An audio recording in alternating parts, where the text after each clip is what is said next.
Bonjour, je suis coach et formateur en développement personnel, en prise de parole en public, en leadership. Je suis très heureux de vous rencontrer à travers cet enseignement. Avant de continuer, je voudrais remercier nos abonnés et prier que Dieu vous bénisse.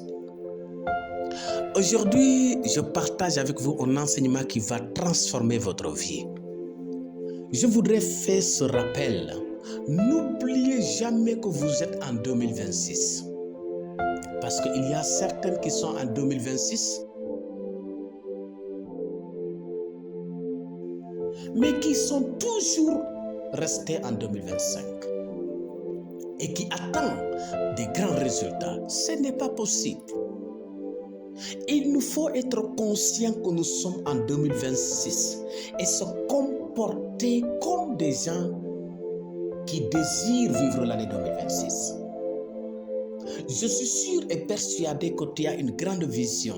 Tu as un désir profond qui te brûle dans ton cœur. Tu veux être quelqu'un durant l'année 2026, avoir quelque chose. Tu veux faire des exploits, moissonner et faire de grandes réalisations.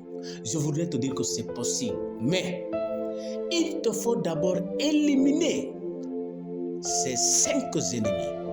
Il te faut les maîtriser. Je ne te demande pas cette fois-ci d'aller combattre des gens. Je ne te l'ai jamais demandé.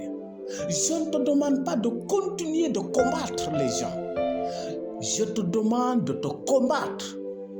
J'ai fait une vidéo sur devenir un bon boxeur. J'ai envie que tu incarnes cette meilleure version de toi-même pour être une personne heureuse. Ma soif, c'est de te voir réussir dans la vie. Parce que tu mérites de réussir. Tu es une personne formidable. Est-ce que tu peux toucher ta poitrine pour dire que je suis une personne formidable qui doit réussir dans la vie?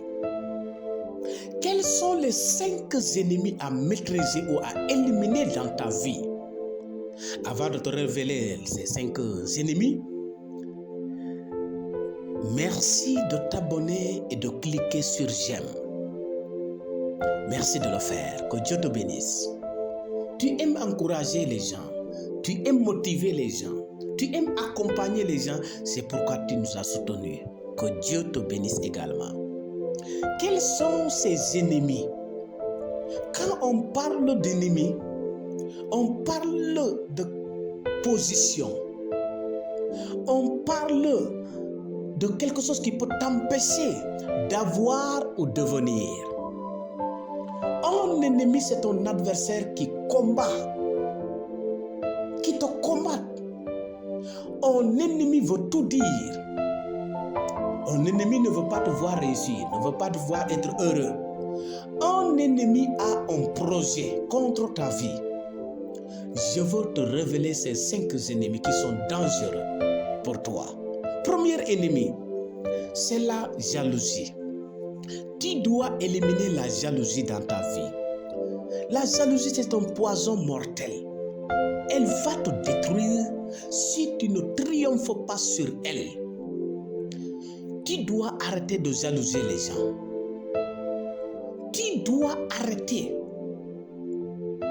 Tu as longtemps jalousé les gens et tu n'as rien obtenu. Si ce n'est que perdre ta paix intérieure, si ce n'est qu'oublier ta mission, si ce n'est que devenir une personne que tu ne dois pas devenir. Donc arrête de jalouser les gens. Deuxième ennemi que tu dois éliminer dans ta vie, c'est la méchanceté. La méchanceté, c'est un piège en réalité. Et pire, c'est un piège mortel. En étant méchant, vous videz votre paix intérieure pour rien. Vous dépensez votre énergie pour rien. Vous perdez votre sommeil, votre concentration sur rien.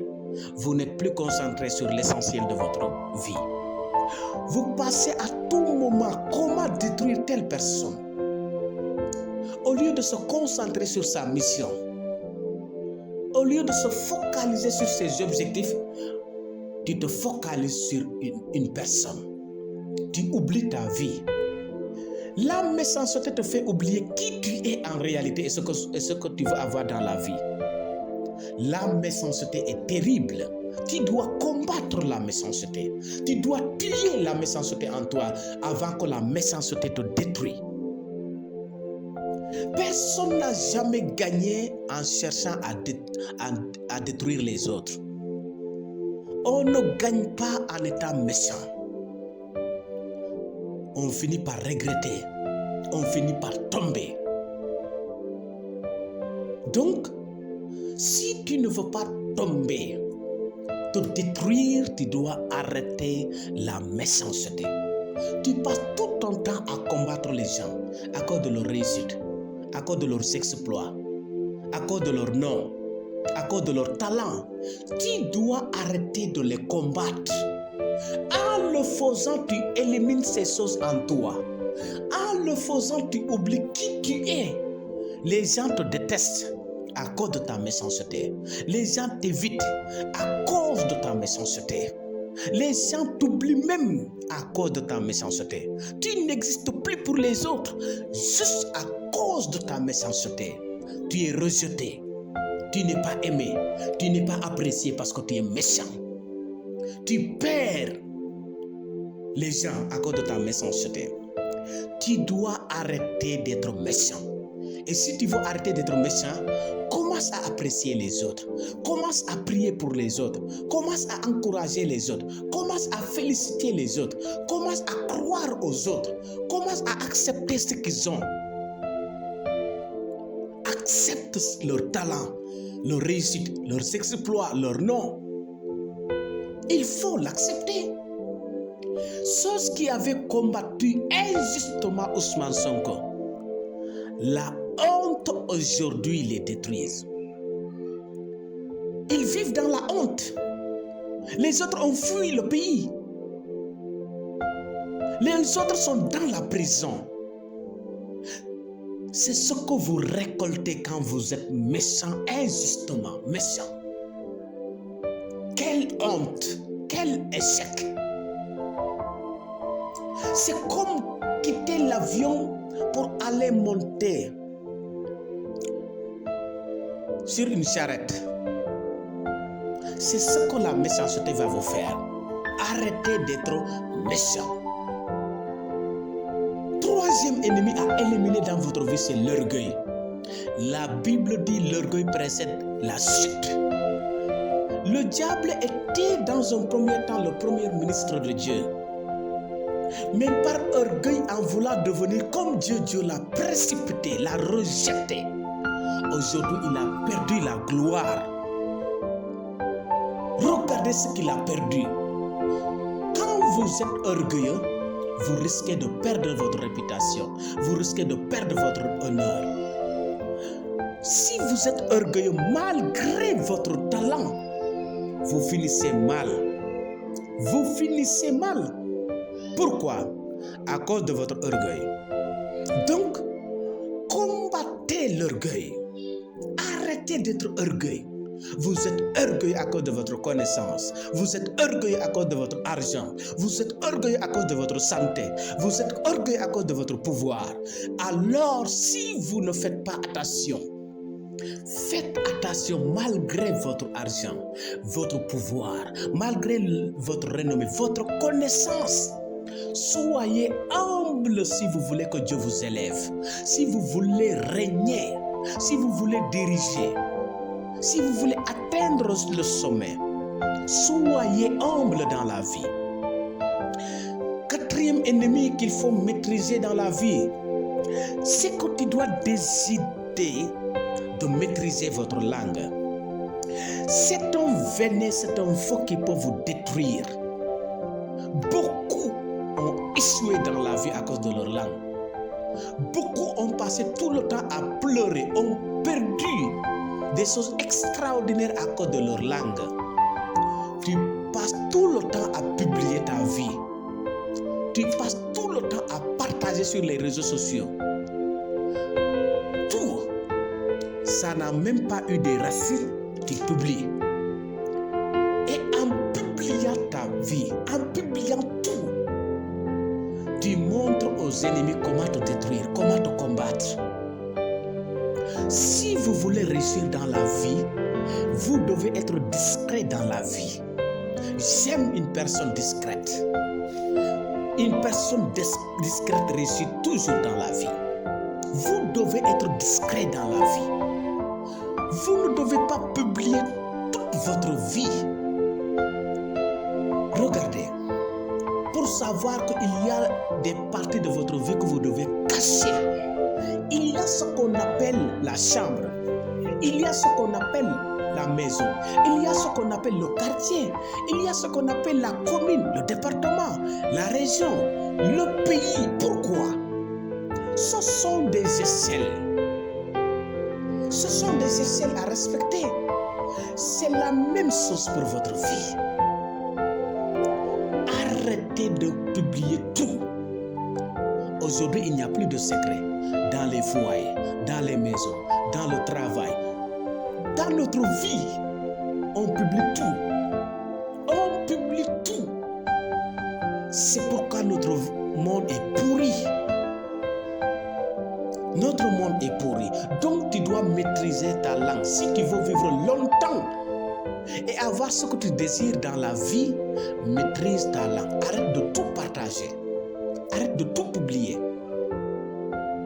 Beaucoup ont décidé de se détruire. La malédiction. Je ne suis pas intelligent. Je suis pauvre. Je ne suis pas capable. Je ne peux pas. Tu passes tout le temps à te détruire sans le savoir. La langue a un pouvoir. Regardez, Dieu a créé le monde par la parole. Le monde t'écoute par la parole. Tu donnes des ordres par la parole. Tu fais connaître ton besoin par la parole. La parole a un pouvoir. Beaucoup ont brisé, détruit des relations juste par la parole. Parce que vous êtes en colère, vous avez sorti un mot qui a tout gâté. Quand vous êtes en colère, ne parlez pas, sinon vous risquez de faire des dégâts. La langue peut détruire toute une forêt. La langue également peut détruire une relation, peut détruire un couple, peut détruire une maison, peut détruire une communauté. La langue est dangereuse. Beaucoup passent tout le temps à maudire leurs enfants. Tu es un imbécile, tu es un vaurien, tu es un doomu haram. Beaucoup de parents maudissent leurs enfants sans le savoir. Comment vous voulez que vos enfants deviennent des bénédictions alors que vous avez décidé de les maudire? Personne n'aime la malédiction. La malédiction n'est pas utile. Arrêtez de maudire vos enfants. Arrêtez de maudire votre partenaire. Arrêtez de maudire votre entourage. De maudire vos employés. De maudire vos élèves. Tu n'es pas fait pour l'école. Tu n'auras jamais ton examen. Tu décides de maudire l'avenir de quelqu'un. Vous n'avez pas des objets devant vous. Vous avez des sujets devant vous qui ont un avenir, qui sont précieux parce qu'ils sont créés à l'image de Dieu. Si on savait utiliser notre langue, la malédiction n'aura pas de place dans nos vies, dans notre communauté, dans notre société. Notre société sera bénie si on savait utiliser notre langue. Mais dans les familles, la malédiction règne parce que toute la journée, vous ne faites que maudire. Vous devez arrêter de maudire. Vous devez arrêter de maudire. Cinquième ennemi à éliminer, c'est que vous devez veiller sur votre caractère.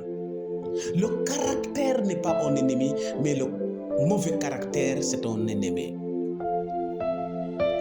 On doit veiller sur notre caractère. Les gens nous aiment ou nous détestent à cause de notre caractère. Les gens nous font confiance à cause de notre caractère. Les gens nous fuient à cause de notre caractère. Les gens nous détestent à cause de notre caractère. es-tu dans ton entreprise, dans ton école, dans ta famille? Qui es-tu dans ton entourage? Dans ton parti politique, qui es-tu? Pourquoi les gens t'évitent? Parce que tu ne peux pas garder un secret. Tu passes tout ton temps à diviser, à mentir. Tu passes tout le temps à être en colère, à voler, chercher à dribbler les gens. Mauvais caractère. Tu n'es pas loyal. Tu n'es pas intègre. On ne peut pas compter sur toi.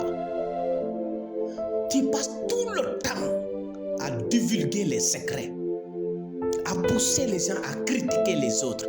Pourquoi? Parce que tu as un mauvais caractère. Tu ne défends pas les employés, tu ne défends pas tes collègues, tu ne défends pas ta famille, tu ne défends pas ton parti, tu ne défends pas ton leader. Pourquoi? Mauvais caractère. Aujourd'hui, le mauvais caractère est devenu une maladie qui détruit la société. Les gens ont oublié que notre premier trésor, c'est notre caractère. Pourquoi on respecte un enfant, on aime un jeune? C'est à cause de son caractère. Pourquoi on évite des adultes malgré leur intelligence? C'est leur caractère. Pourquoi malgré votre argent, votre pouvoir, votre renommée, les gens vous détestent? C'est à cause de votre caractère. Notre caractère est notre bouclier et notre couronne d'honneur. C'est le caractère qui définit nos décisions, nos choix et nos actes, nos comportements et nos relations. Si vous oubliez qui vous êtes, vous allez perdre votre caractère. Mais si vous êtes conscient de qui vous êtes dans la société, vous n'allez jamais perdre votre caractère. C'est le cas de Ousmane Sonko. Combattu par tout ton système,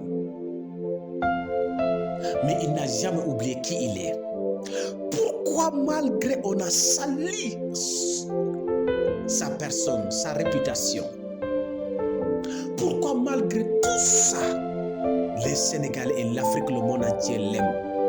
Récemment, il faisait partie des 20 leaders les plus influents du monde. Pourquoi il est faiseur de roi? C'est parce qu'il protège son caractère. Protégez votre caractère, protégez votre réputation. Vous devez avoir une identité propre et non une identité sale. Je termine en te posant une question. Qui es-tu pour ton entourage? Est-ce que ton entourage te déteste ou t'aime réellement?